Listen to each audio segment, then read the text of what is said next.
Yosa, kembali lagi di Kakoi Anime. Dan ya, ini dia full spoiler manga One Piece chapter 1187 dengan raw-nya, dimana chapter kali ini ya ditemani dengan cover request seperti ini. Ryuju melindungi seekor bebek hitam dari saudara-saudara dan bapaknya yang mirip dengan keluarganya Sanji. Dan chapter kali ini dimulai dengan Loki yang terkejut dengan kehadiran Luffy yang menghajar Imu. Di sana ya, Luffy benar-benar menghempaskan Imu dengan tinju hakinya. Tetapi di halaman berikutnya, saat Imu terhempas seperti itu, Imu sempat mengeluarkan omen dari dua telapaknya yang tercipta kemudiannya dua api hitam yang hidup. Sementara kemudiannya Imu tersungkur ke tumpukan pohon yang membuat efek ledakan yang cukup wow.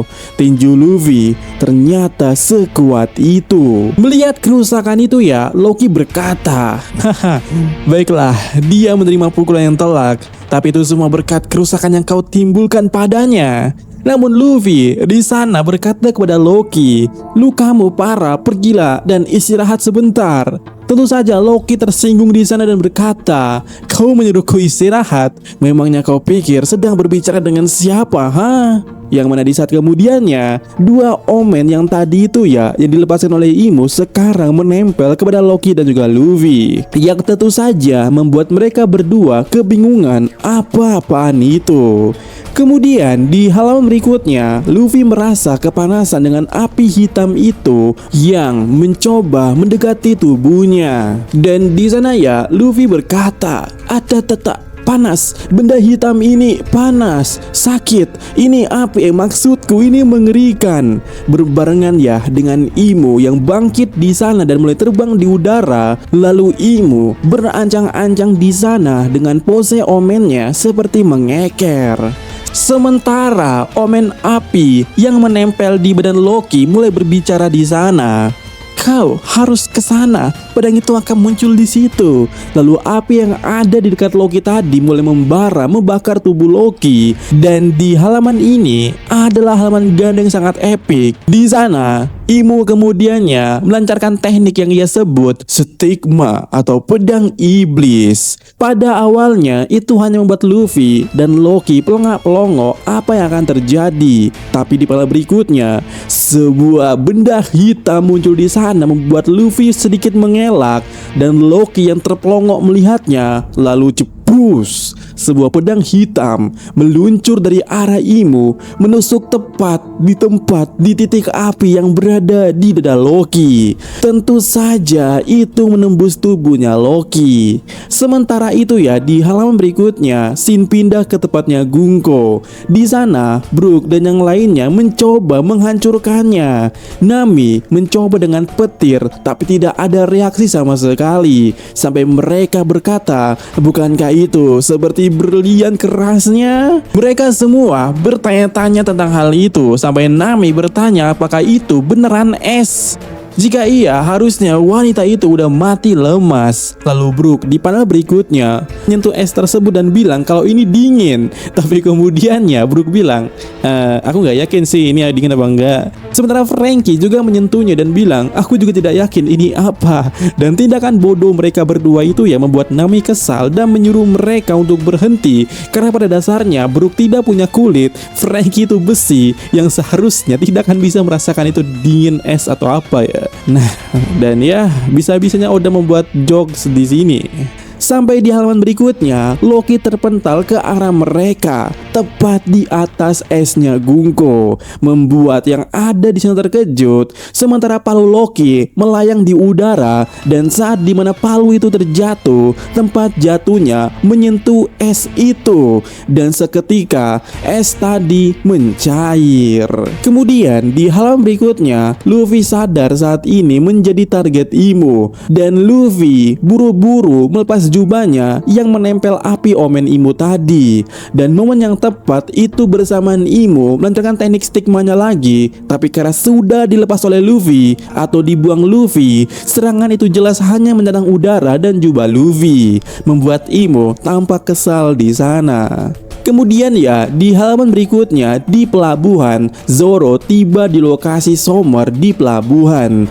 Dan di sana Zoro dengan epic berada atau duduk di ujung kepala kapal, berkata kepada Summer yang ada di bawah, "Apa yang kau lakukan di sini? Salah satu dari 3 iblis." Dan Summer menjawab, "Oh, ada salah satu bajak laut Mugiwara Ichimi di sini. Bukankah kau tadi ada di desa? Mau apa kau? Kau bakal terluka." Menariknya, Zoro langsung berkata di sana, "Kalianlah yang telah mengacaukan pesta resmi kami dengan teman-teman lama." Dan Summer yang mendengarnya itu langsung berkata, "Ya, tak usah pedulikan kami. Cuman 10 atau 20 bocah saja. Rekanku juga sebentar lagi akan membawa mereka ke sini. Begitu itu terjadi, semuanya berakhir. Maaf telah mengganggu pestamu." Kemudian Zoro berkata kembali di sana, "Kebetulan sekali salah satu kru kami juga sedang menuju desa. Meski kurasa rekanmu itu tidak akan kembali lagi." Dan Summer tentu saja bertanya-tanya tentang apa yang dikatakan oleh Zoro dengan berkata, memangnya kenapa dengan temanku itu?" Dan dengan senyum keyakinan Zoro bilang, "Karena orang itu bakal mati." Dan di momen itu ya, Summer langsung menyerang Zoro dengan pedang durinya sambil berkata pula, "Kiahaha, kau benar-benar tidak tahu ya betapa mustahilnya kami dikalahkan saat ini." Tapi Zoro dengan mudahnya menangkis serangan Summer tadi itu dengan pedangnya yang baru dibuka. Sementara itu, di satu sisi lainnya, di desa barat, Zaza masih mengamuk di sana. Selain membawa anak-anak, Zaza tampak mulai menyerang para giant hingga menghancurkan beberapa rumah. Ripley dan giant lainnya tampak frustasi melihat kejadian ini, sementara anak-anak menangis histeris karena mau dibawa oleh Zaza tersebut. Sementara Sanji di sana, kita bisa melihat kalau dia memejamkan matanya dan juga menunjukkan jarinya ke atas, lalu melancarkan serangan kepada Killingham yang ada di sana dengan berkata, "Karena kaulah akar masalah dari semua ini. Jika giant kehilangan jejak dirimu, kau tak akan bisa lolos dariku." Tetapi di sana ya, Killingham dengan mudah menangkis serangan Sanji dan tertawa dan juga berkata kepadanya, "Kau sangat tangguh." Dan di sana kemudian Sanji dengan enteng menyebut semua ini akan berakhir. Tapi Killingham bilang, "Ada perbedaan antara menjadi tangguh dan menjadi abadi. Itulah kenapa kau tidak akan bisa membunuhku." Lalu Killingham juga bilang kepada Sanji, "Kau pikir dengan membunuhku makhluk itu bakal hilang? Apa kau benar-benar berpikir bisa menghapus hujan dari keberadaan? Majulah penguasa hujan, bawa anak-anak itu dan antar mereka pergi dari sini." Dia sangat menakutkan. Kemudian ya, Sanji dengan wajah melongo bilang di sana, "Aku tahu kelemahanmu." Dan mendengar itu ya, Killingham langsung tertawa. "Sudahi bacotanmu. Tunjukkan saja padaku, apakah kau punya haki raja? Tunjukkan padaku jika kau memang punya haki raja." Sembari Killingham menyerang Sanji dengan tombak yang dilapisi omen dan membuat Sanji terpental ke sana. Dan di momen yang memalukan ini, Sanji mengingat adegan waktu itu ketika Gaban bilang kalau Zoro itu punya haki raja. Dan kita tahu di momen ini Sanji sempat bertanya kepada Gaban, "Oi kakek, bagaimana denganku? Aku tidak punya haki raja kah?" Dan Gaban bilang, "Ya, kau seharusnya punya potensinya." Dan Sanji bilang, "Benarkah?" Dan Gaban bilang, "Namun entah kenapa kau saat ini menyimpan rasa merendah diri atau merasa lemah yang berbahaya. Kau harus menjadi raja dengan caramu sendiri juga jika kau benar-benar ingin Luffy menjadi raja bajak laut." Dan apa? Kemudiannya kita beralih ke scene terakhir. Luffy kali ini muncul di gear 5-nya yang ukurannya sebanding dengan Imo, tanpa sendal alias Luffy nyeker di sana. Dan apa? Itu membuat Imo berkata, "Akhirnya kau muncul juga, Joy Boy." Dimana ya, mendengar itu Luffy berteriak, "Stop manggil aku dengan nama orang lain. Namaku Luffy yang akan menjadi raja bajak laut." Dan yap, konfrontasi kedua orang ini dilabeli Oda dengan tulisan Sain Nerona Imo versus Monkey D. Luffy. Dan chapter berhenti di sini. Dan apa sebelum kita akhiri video kita kali ini, kita akan membahasnya ya, karena ini menarik bahwa saat ini trio monster dari Mugiwara Ichime itu sudah mengambil alih permainan. Zoro dengan Summer, Sanji dengan Killingham, Luffy dengan Imu. Dan berbicara terkait Zoro melawan Summer, ini mah menurutku bakal EZ aja ya. Maksudku gak ada beban ekspektasi yang akan diberikan Zoro untuk melampaui Summer. Mungkin ada, tapi untuk saat ini kesan yang kulihat dari pertarungan dua orang ini itu akan dejavu. Seorang Summer akan dejavu dengan Relic, karena di God Valley, jika kalian lupa, Relic sempat nge-one shot si Summer ini waktu itu.